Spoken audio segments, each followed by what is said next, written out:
Respublikanın əməkdar məşqçisi Baba Mustafayevin xatirəsinə həsr olunmuş futbol turniri Mingəçevirdə ənənəvi olaraq təşkil olunur. Bu ilki turnirdə 23 komanda müxtəlif yarım qruplarda final mərhələsinə çıxmaq uğrunda mübarizə aparıb. Nəhayət yarımfinalçılar məlum olub. Bundan sonra 10 və 19 saylı orta məktəblər arasında 3-cü yer uğrunda mübarizəyə start verildi. Oyun gərgin maraqlı idman mübarizəsi şəraitində davam etdi.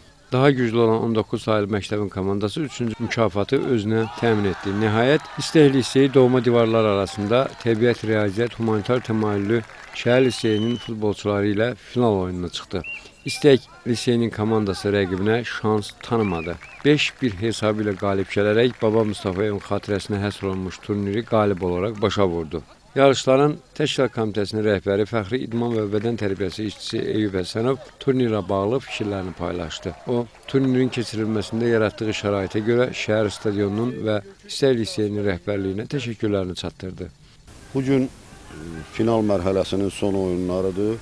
10 nömrəli məktəblə 19 nömrəli məktəb 3-cü, 4-cü yer uğrunda mübarizə apardılar. 19 nömrəli məktəb 5-4 hesabı ilə qalib gəldi.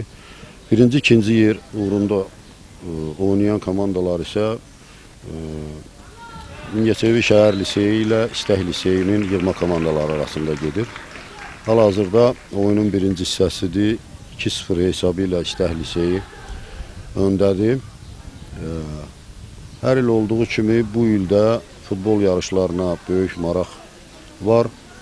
Nəhayət, əsasnaməyə müvafiq olaraq mükafatlandırma mərasimi düzənləndi. Öncə turnirin hakimlərinə və məşqçi müəllimlərinə diplom və hədiyyələr təqdim olundu. Ardınca 19, sonra Təbiət, Riyaziyyat və Humanitar Təmayüllü şəhər liseyi və nəhayət yekunda İstək liseyinin komandasına kubok, diplom və hədiyyələr təqdim edildi.